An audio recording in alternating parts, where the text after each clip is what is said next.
Hello students, आज हम कक्षा 12 की जीव विज्ञान के पहले चैप्टर का लेक्चर 6 बताएंगे।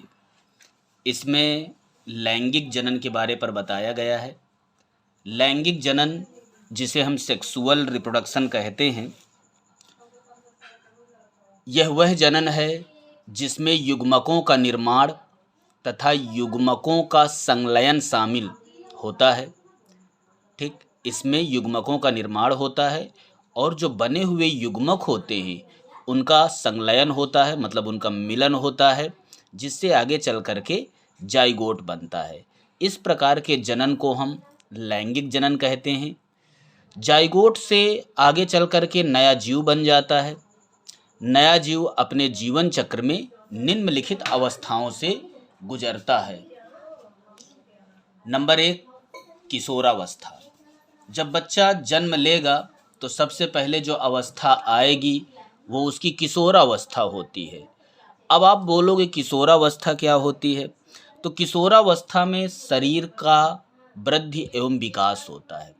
किशोरावस्था में, जिसको जुवेनाइल फेज कहते हैं, इसमें शरीर का विकास होता है, शरीर की वृद्धि होती है। जैसे हमारे माता पिता हैं, हमको खिलाते पिलाते रहते हैं ताकि शरीर आगे चल कर के विकसित हो और जनन के योग्य बने जा कर के। तो किशोरावस्था में बस 2 चीज़ आप याद रखना कि इसमें वृद्धि एवं विकास होता है, ग्रोथ एंड डेवलपमेंट होता है। पौधों में इस किशोरावस्था को हम लोग कायिक प्रवस्था बोलते हैं। इसके बाद जब ये किशोरावस्था समाप्त होती है तब फिर जनन अवस्था आती है। जनन अवस्था में होता क्या है, यहाँ पर जो जीव होगा वो जनन करने के योग्य हो जाता है। उसमें तमाम ऐसे लक्षण डेवलप हो जाते हैं जो बताता है कि नहीं, अब ये जनन प्रावस्था में आ गया है। जैसे नर में होता है दाढ़ी मूंछ का उगाना, आवाज़ का भारी हो जाना, और बालिकाओं पर अर्थात फीमेल पर होता क्या है, उसमें मेंस्ट्रुअल साइकिल का प्रारंभ हो जाना। इसके बाद जो मेमरी ग्लैंड होती है उनका डेवलपमेंट हो जाना। तो ये जनन अवस्था के कुछ संकेत होते हैं जिनसे पता चल जाता है कि जीव अब जनन अवस्था में आ गया है और इसमें वो रिप्रोडक्शन करता है, जनन करता है और अपने समान संतान उत्पन्न करता है। जनन अवस्था की समाप्ति के बाद फिर आता है वृद्धावस्था। जनन अवस्था की समाप्ति के बाद क्या आती है? वृद्धावस्था आती है। और वृद्धावस्था में व्यक्ति रिप्रोडक्शन नहीं कर सकता है। उसमें सारी उपापचयी क्रियाएं जो होती हैं, सारी उपापचयी क्रियाएं वो स्लो डाउन हो जाती हैं। मतलब उपापचयी क्रियाएं क्या होती हैं? कम हो जाती हैं। तो ये वृद्धावस्था का संकेत होता है। इसके बाद फिर व्यक्ति की मृत्यु हो जाती है। तो इसमें हमने लिखा है कि प्रजनन क्षमता कमज़ोर हो जाएगी और उपापचयी क्रियाएं कमज़ोर हो जाती हैं और अंत में व्यक्ति की मृत्यु हो जाती है। इसके बाद लैंगिक जनन से संबंधित कुछ परिभाषाएं हैं जो एनसीईआरटी में दी हुई हैं। जैसे मोनोकार्पिक। मोनोकार्पिक का मतलब होता है ऐसे पादप जो अपने जीवन काल में केवल एक बार पुष्प उत्पन्न करते हैं। कई पादप ऐसे हैं जो अपने जीवन काल में केवल एक बार पुष्प उत्पन्न करते हैं। और सबसे बेस्ट एग्जाम्पल जो कि विविध प्रतियोगी परीक्षाओं पर आता है वो है बम्बू अर्थात बांस।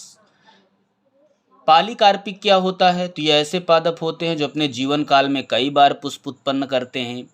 आम है, नीम है, स्ट्रोबिलेंथस कुंथियाना है। इसमें एनसीईआरटी ने 2 को फोकस किया है। स्ट्रोबिलेंथस कुंथियाना जो है वह 12 वर्षों में एक बार पुष्प उत्पन्न करता है। और एनसीईआरटी ने बताया है कि यह पादप सितंबर अक्टूबर 2006 में इतने पुष्प पैदा किया था कि केरल, कर्नाटक तथा तमिलनाडु के पहाड़ी क्षेत्रों में सड़क के किनारों पर पुष्पों का कालीन सा बिछा दिखाई पड़ा था, जिससे जो देखने वाले सैलानी थे उनकी बहुत बड़ी संख्या इनकी ओर आकर्षित थी। मतलब जो वहाँ पर दर्शक लोग थे काफ़ी वहाँ पर देखने के लिए इकट्ठा हुए, तो ये पॉइंट भी एनसीईआरटी ने इसमें दर्शाया है।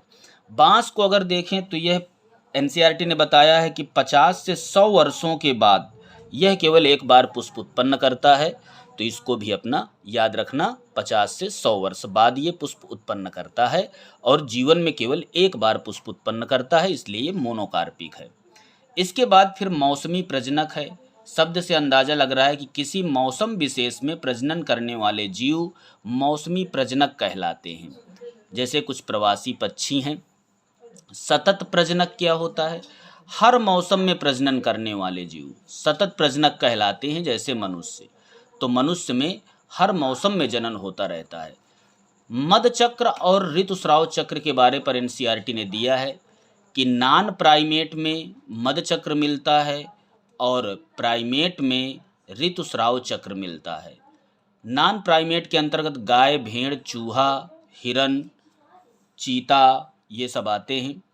ऋतुस्राव चक्र प्राइमेट में मिलता है और ये इसके अंतर्गत बंदर, कपि और मनुष्य आते हैं। तो ये एनसीईआरटी की लाइनों को हमने हेडिंग वाइज यहाँ पर सजाया है। उम्मीद है ये आपको समझ में आया होगा। Thank you for watching.